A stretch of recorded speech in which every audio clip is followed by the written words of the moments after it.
बोल news headquarter.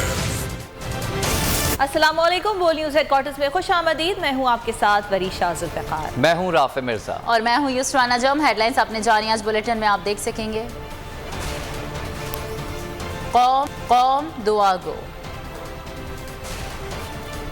Foreign funding का फैसला क्या होगा? बड़े एहतजाज की कॉल। अमरीकी ड्रोन हमला कहाँ? सैलाब सब बहा ले गया। और महंगाई ने 14 साल का रिकॉर्ड तोड़ दिया।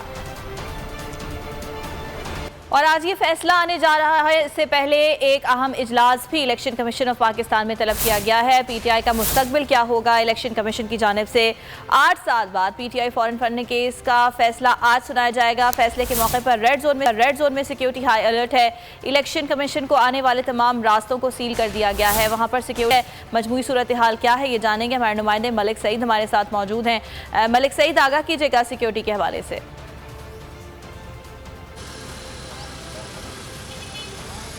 जी बिल्कुल, आज इलेक्शन कमीशन से तहरीक इंसाफ ममनुआ फंडिंग केस का फैसला आने वाला है और फैसले से कब जो है रेड जोन में सिक्योरिटी के इंतहाई सख्त इंतजाम किए गए हैं। इलेक्शन कमीशन को जाने वाले तमाम रास्ते तकरीबन कंटेनर लगा के बंद किए गए हैं। सिर्फ 3 रास्तों से जाने की इजाज़त दी गई है। इसके अलावा जो इलेक्शन कमीशन को जाने के लिए जितने भी रास्ते हैं, तमाम रास्तों पर सिक्योरिटी इंतहाई हाई अलर्ट है। पुलिस की भारी नफरी जो है वो तैनात की गई है।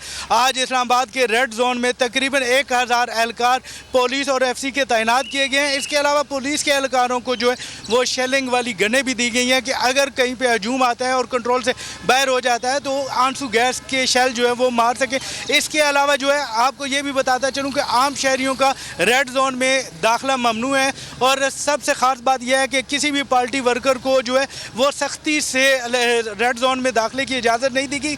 इलेक्शन कमीशन में जो है एफसी पुलिस के साथ साथ रेंजर भी तैनात की गई है, जबकि इस्लामाबाद में जो रेंजर है वो स्टैंड बाई रखी गई है ताकि अगर हालात कंट्रोल से बाहर होते हैं तो रेंजर्स के ज़रिए उनको कंट्रोल किया जाए। इसके अलावा तमाम दाखिली रास्तों पर जो है वो भारी नफरी तैनात की गई है। गाड़ियों का एक बड़ा रश भी बन चुका है क्योंकि इस्लामाबाद पुलिस की जानिब से सख्त चेकिंग है, जिसकी वजह से लोगों को जाने में मुश्किलात का भी सामना करना पड़ रहा है। जबकि जो मुलाजमीन रेड जोन में काम करते हैं उनके लिए बहुत ज़्यादा मुश्किलात का सामना है क्योंकि चेकिंग की वजह से बहुत ज़्यादा रश हो चुका है। जी ठीक है, सिक्योरिटी के हवाले से आप आगाह कर रहे थे, साथ ही मौजूद रहिए।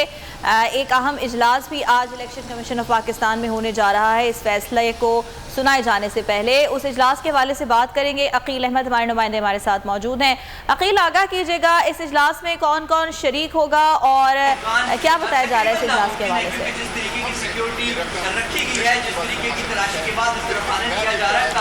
जी देखिए, बिल्कुल इलेक्शन कमीशन जो पीटीआई ममनुआ फंडिंग केस है उसका आज 8 साल बाद सुनाने जा रहा है। इलेक्शन कमीशन में इस अहम केस की समाअत तकरीबन 8 साल तक जो है वो ज़ेर समाअत ये मामला रहा। स्क्रूटनी कमेटी इलेक्शन कमीशन की जानिब से बनाई गई जिसने पीटीआई के फंड्स का जायज़ा लिया, जिसके बाद अब इलेक्शन कमीशन की जानिब से 21 जून को ये फैसला महफूज किया गया था और गुज़िश्ता रोज़ इस केस के हवाले से कॉज़िस जारी की गई और ये बताया गया कि इलेक्शन कमीशन कल सुबह 10 बजे इस केस का फैसला सुनाया जाएगा। तो कल से ही इलेक्शन कमीशन में इस केस के हवाले से जो है वो तैयारियाँ जो हैं वो गैर मामूली तैयारियों का आगाज़ कर दिया गया और गुज़िश्ता रात गए तक इलेक्शन कमीशन में अहम इजलास जो है वो जारी रहे। चीफ इलेक्शन कमिश्नर की जानिब से गुज़िश्ता रात 10 बजे तक इजलास जो है वो जारी रहा, जिसमें जो पीटीआई जो ममनुआ फंडिंग केस है उसके हवाले से क्या लाएअमल अपनाया जाए और क्या कानूनी नुकात हैं उनका जायज़ा लिया गया। जिसके बाद अब सुबह 9 बजे आज से कुछ देर बाद इलेक्शन कमीशन में एक और अहम इजलास बुला लिया गया है। चीफ इलेक्शन कमिश्नर इस इजलास की सदारत करेंगे और 10 बजे फैसला सुनाने से कबल जो 9 बजे का इजलास है वो इंतहाई अहमियत का हामिल होगा, जिसमें election commission secretary election commission मेंबरान, चीफ इलेक्शन कमिश्नर और दीगर जो लॉबिंग के हुकाम हैं वो शिरकत करेंगे और जो अरकान हैं उनको इस केस के हवाले से ब्रीफिंग देंगे और इस हवाले से जो कानूनी नुकात है उनका जायज़ा लिया जाएगा। तो अब इलेक्शन कमीशन में इस हवाले से जो अफसरान हैं उनकी आमद का सिलसिला जारी है। सेक्रेटरी इलेक्शन कमीशन पहुँच चुके हैं, अरकान हैं उनकी आमद जारी है, लेकिन अभी तक चीफ इलेक्शन कमिश्नर यहाँ पर नहीं पहुँच सके। चीफ इलेक्शन कमिश्नर के पहुँचने के बाद इलेक्शन कमीशन में अहम इजलास होगा, जिसके बाद मुतवक्के तौर पर इलेक्शन कमीशन 10 बजे इस अहम केस का फैसला सुनाएगा। जी, इलेक्शन कमीशन का अमला पहुंचना शुरू हो गया है। हमारे साथ ही रहेगा अकील मलिक सईद अवान, ये भी बताइएगा आज बड़ा फैसला आने वाला है। पाकिस्तान तहरीक इंसाफ की वकला की टीम के अलावा कौन कौन से सीनियर कायदीन आज इलेक्शन कमीशन के दफ्तर पहुंचेंगे?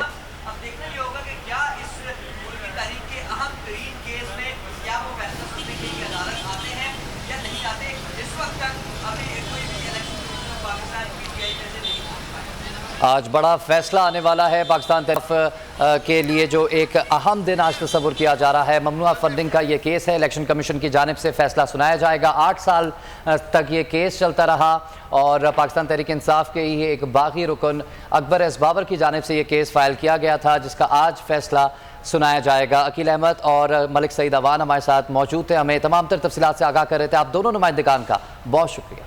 और अब आपको बताएंगे चेयरमैन पीटीआई ने जुमेरात को इलेक्शन कमीशन के खिलाफ एहतजाज की कॉल दे दी। इमरान खान ने चीफ इलेक्शन कमिश्नर से मुस्ताफी होने का मुतालबा करते हुए कहा कि मुल्क में शफाफ इलेक्शन होने चाहिए। 2 सूबाई असम्बलियों ने करारदादें मंजूर की, वाजे हो गया इलेक्शन कमीशन पर किसी को एतमाद नहीं। मौजूदा इलेक्शन कमीशन के होते आइंदा इलेक्शन शफाफ नहीं हो सकते। जुमेरात को दोपहर को हमने इलेक्शन कमीशन के सामने प्रोटेस्ट करना है कि ये रिजाइन करे। इलेक्शन कमीशन के ऊपर 2 अब पाकिस्तान की असेंबलीज ने रेजोल्यूशन पास किए हैं कि कोई कॉन्फिडेंस नहीं है उनके ऊपर। पख्तूनख्वा की असेंबली ने आज पास किया, पंजाब असेंबली ने कल पास किया। इसका मतलब कि तकरीबन 80% पाकिस्तान की आबादी कोई इस इलेक्शन कमीशन के ऊपर कॉन्फिडेंस नहीं है कि जो इलेक्शन हो वो फ्री एंड फेयर हो। किसी सूरत उस इलेक्शन कमीशन को अगले इलेक्शन कंडक्ट नहीं करने चाहिए। और एक दफा ईवीएम मशीन आ जाए तो 130 खत्म हो जाते हैं, जबकि हिंदुस्तान में भी हैं, ईरान में भी, दोनों हमसाये मुल्कों के अंदर ईवीएम मशीन। इसने पूरा जोर लगाया ईवीएम मशीन न आने। हुकूमती दबाव या मामला कुछ और, इलेक्शन कमीशन ने तहरीक इंसाफ के खिलाफ ममनुआ फंडिंग केस का फैसला सुनाने का ऐलान कर दिया। कप्तान पहले ही शकूक व शुबहात का इजहार कर चुके हैं। पीडीएम ने भी कई बार इलेक्शन कमीशन पर दबाव डाला। वजीर आजम शहबाज शरीफ ने इलेक्शन कमिश्नर से मुलाकातें भी की। इलेक्शन कमीशन ने हमारे खिलाफ गलत फैसला किया था, उन्होंने बायस था, जानिबदार थे। जो फैसला किया था वो ईमानदारी से नहीं किया था, हमें कोई इसके ऊपर एतमाद नहीं। कप्तान के शुकूक व शुबहात सच साबित हो गए। इलेक्शन कमीशन हुकूमती दबाव में आ गया। इलेक्शन कमीशन का रातों रात एक्शन। 3 जमातों के बजाय सिर्फ पीटीआई ममनुआ फंडिंग केस का फैसला सुनाने का ऐलान। तहरीक इंसाफ के हाथों चारों शाने शित होने के बाद पीडीएम इत्तेहाद ने इलेक्शन कमीशन पर दबाव बढ़ाना शुरू किया कि ममनुआ फंडिंग केस का फैसला जल्द सुनाया जाए। वजीर आजम शहबाज शरीफ, मौलाना फजलुर रहमान और मरियम नवाज भी इदारों को धमकियाँ देते रहे। कोई इदारा दस्तूर के तहत किसी दूसरे काम में मुदाखलत नहीं कर सकता और नहीं किसी दूसरे इदारे की जिम्मेदारी को खुद सर अंजाम दे सकता है। मैंने पहले भी टीवी पर, ये ट्विटर पर मैंने लिखा कि ये अदालती कत्ल हुआ है, लेकिन इस बार कत्ल जो है वो इंसाफ का हुआ है। माहिरीन के मुताबिक फैसला खिलाफ आने की सूरत में ममनुआ फंडिंग जब्त हो जाएगी। सेक्शन 215 के तहत पार्टी का निशान भी वापस लिया जा सकता है। ममनुआ फंडिंग पर पार्टी की रजिस्ट्रेशन भी मनसूख की जा सकती है। अरकान कौमी असम्बली के इस्तीफों की टुकड़ों में मंजूरी। तहरीक इंसाफ ने स्पीकर का इकदाम इस्लामाबाद हाई कोर्ट में चैलेंज कर दिया। मौक़िफ़ इख्तियार किया कि स्पीकर कौमी असम्बली राजा परवेज़ अशरफ ने तमाशा लगा रखा है। इस्तीफों की मरहलावार मंजूरी गैर कानूनी इकदाम है। असद उमर ने इलेक्शन कमीशन के खिलाफ भी रेफरेंस दायर करने का ऐलान कर दिया। पार्टी के इज्तिमाई फैसले को सामने रखते हुए तहरीक इंसाफ के दोस्तों ने फैसला किया है, इस नाजायज हरकत में हम शामिल नहीं होंगे। हम आजाद पाकिस्तान के ख्वाह हैं। आज हम मुस्तफी होने का ऐलान कर रहे हैं। 11 अप्रैल को कौमी असेंबली के अंदर हम लोग गए। उस दिन शायद 125 लोग हम वहाँ पे थे हॉल के अंदर। शाह महमूद कुरैशी डिप्टी पार्लियामानी लीडर ने खड़े होकर ऐलान किया जी कि हम सब मुस्तफ़ी होना चाहते हैं। उन्होंने कहा कि तमाम दोस्त जो हैं जो मुस्तफ़ी होना चाहते हैं वो खड़े हो जाए। 13 तारीख को उस वक्त के एक्टिंग स्पीकर कासिम सूरी साहब ने प्रोसेस कंप्लीट करके गजट नोटिफिकेशन करा दी स्पीकर सेक्रेटेरिएट से। इनके इस्तीफे जो है मंजूर कर लिए गए।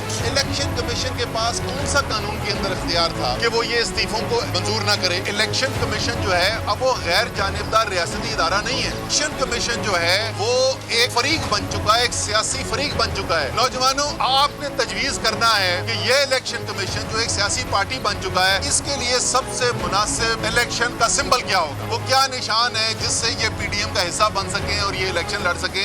और अब बात करेंगे आलमी वबा कोरोना की। मुल्क भर में कोरोना की लहर जारी है। वबा से मजीद 2 अफराद इंतकाल कर गए। कोरोना के 392 नए केसेस सामने आ गए। कौमी इदारे सेहत के मुताबिक 24 घंटे के दौरान कोरोना के मस्बत केसेस की शरह 2.84% रही। कोरोना के 13,000 से ज़ायद टेस्ट किए गए। मुल्क में कोरोना के 156 मरीजों की हालत तशवीशनाक बताई जाती है।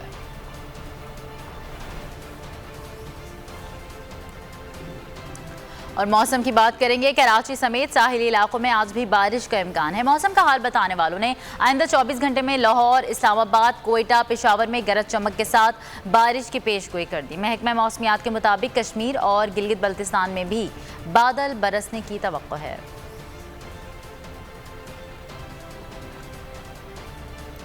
बलोचिस्तान में मानसून बारिशों का स्पेल तबाही की तारीख रकम कर गया है। गुज़िश्ता 24 घंटों के दौरान बलोचिस्तान में बारिश और सैलाब से मजीद 9 अफराद लुक़्मा अजल बन गए। अब तक 136 अफराद की मौत की तस्दीक की जा चुकी है।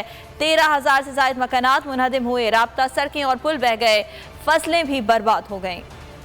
सैलाब आया और सब कुछ बहा कर ले गया। साहिबान उजड़ गए। लाखों लोग बेघर हो गए। बलोचिस्तान में तूफानी बारिश और सैलाब से निज़ाम जिंदगी तहस नहस हो गया। झलमक्सी की तहसील गंदावा के मकीन बेबसी की तस्वीर बन गए। मस्तूंग, चमन, हंडाई, कोलो समेत बेशतर इलाके तबाह हाल। हर जानिब तबाही के मनाजिर। सड़कें टूट गई, पुल बह गए, सैकड़ों घर मलबे का ढेर बन गए। मुतासरीन खुले आसमान तले इमदाद के मुंतज़िर। नोचकी में थैलीसीमिया मर्ज में मुब्तला बच्चे भी बुरी तरह फंस गए हैं। ना खैमा मिला, न खाना पीना। मुख्तलिफ शहरों में मोबाइल फोन, इंटरनेट और बिजली की फराहमी ताहाल मुअत्तल है। मुख्तलिफ हादसात में मजीद 2 अफराद जाँ बहक। मजमूई तादाद 136 हो गई। जाँ बहक होने वालों में 56 मर्द, 33 खवातीन और 47 बच्चे शामिल हैं। PDMA के मुताबिक सुबह में 13,537 मकानात मुनहदिम हुए। पाक फौज की जानिब से सैलाब मुतासरीन के लिए 2 रोज का राशन अतिया कर दिया गया। पाक फिजाया और पाक बहरिया का भी रिलीफ ऑपरेशन जारी। बेला में बेघर अफराद के लिए टेंट विलेज कायम कर दिया गया।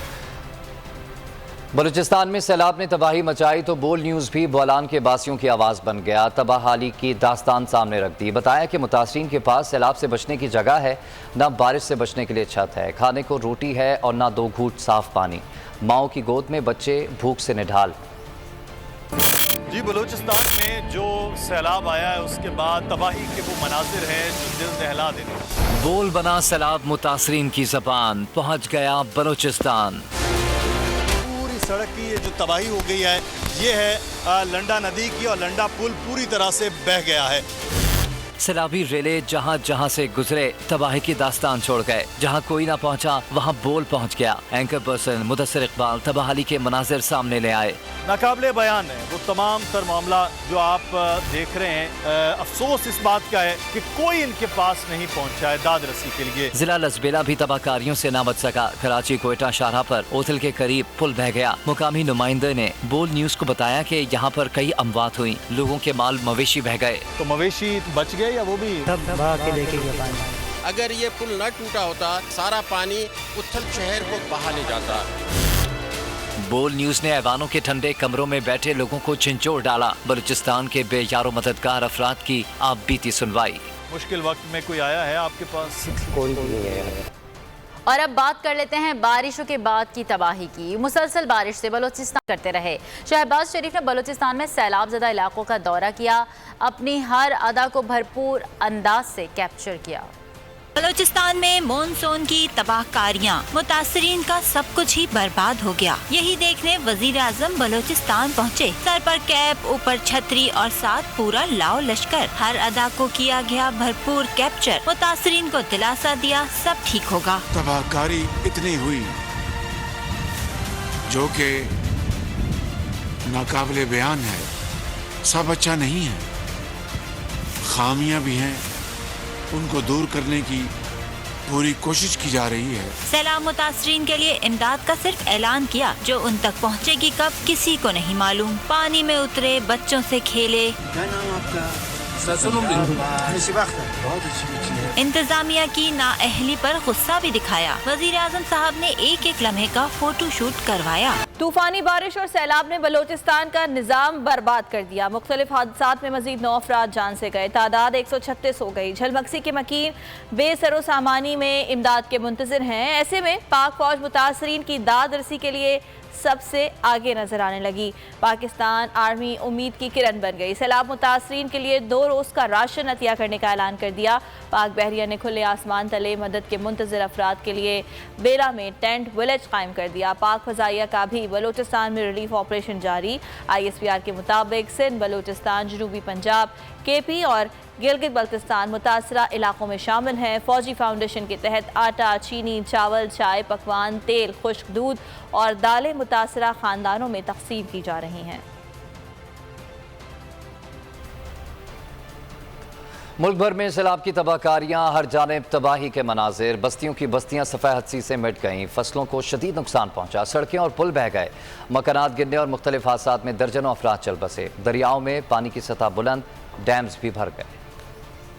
घर तबाह, फसलें बर्बाद, लोग बेयारो मददगार। पंजाब में सैलाब ने घरों, बस्तियों और देहातों को उजाड़ दिया। मुतासरीन तहाल इमदाद के मुंतज़िर। झेलू में तूफानी बारिश से 3 मकानों की छतें गिर गई। मलबे तले दबकर 9 साल बच्ची जाँ भाग, 3 अफराद जख्मी हो गए। सैलाबी पानी रुझान में जमा। कमालिया, बुरेवाला, उकाड़ा, रनाला खुर्द, गोजरा, टोबा टेक सिंह, झंग में गलियां और बाजार तालाब बन गए। मुतादिद इलाकों में बिजली और मवासलात का निज़ाम दरहम बरहम हो गया। अहमदपुर शर्किया में सैलाबी इलाकों में बिजली मवासलात का निज़ाम दरहम बरहम हो गया। दरियाए चनाब में पानी की सतह मुसलसल बुलंद होने लगी। बारिशों ने खैबर पख्तूनख्वा में तबाही मचा दी है। बडग्राम में निजामी जिंदगी मफलूज। बाला इलाकों की सड़कें लैंडस्लाइडिंग के बाइस बंद। अहम सड़क सैलाबी रेले में बह गई है। स्वाबे के नदी नालों में भी तुगयानी। तख्त बाएं में मकान गिरने से 3 खवातीन जाँ बहक हो गई। अपर कोहिस्तान में भी बारिश और सैलाबी रेलों ने तबाही मचा दी। अपर कोहिस्तान के उछाड़ नाले में तीसरी मरतबा तुगयानी आने से राब्ता पुल बह गया, जिसके बाद शाहराह कराकरम हर किस्म के ट्रैफिक के लिए बंद कर दी गई। दासू हाइड्रो प्रोजेक्ट पर काम करने वाली भारी मशीनरी भी सैलाब की नजर हो गई। सैलाबी कैफियत के पेश नजर कोहिस्तान इंतजामिया ने सयाहों और दीगर मुसाफिरों को सफर से पहले रास्ते में मुकम्मल मालूमात हासिल करने की हिदायत की है। और अब आपको बताएं, PTI के इंतखाबी दफ्तर पर हमला करने वाले नून लीगी उम्मीदवार कानून के शिकंजे में। PP 167 से नून लीग के टिकट होल्डर नज़ीर चौहान को CIA पुलिस ने धर लिया। उनके खिलाफ थाना जौहर टाउन में मुकदमा दर्ज था। पुलिस के मुताबिक नज़ीर चौहान ने ज़िमनी इलेक्शन की इंतखाबी मुहिम के दौरान PTI के दफ्तर पर हमला किया था।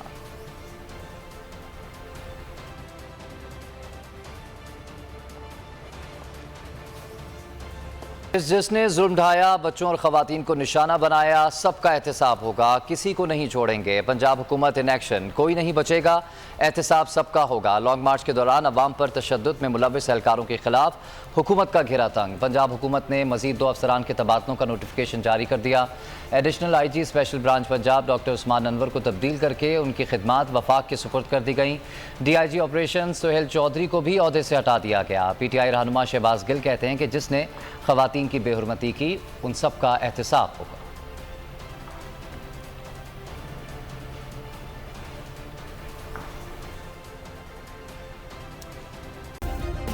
सब्सक्राइब करें और बेल दबाएं ताकि कोई खबर रह न जाए।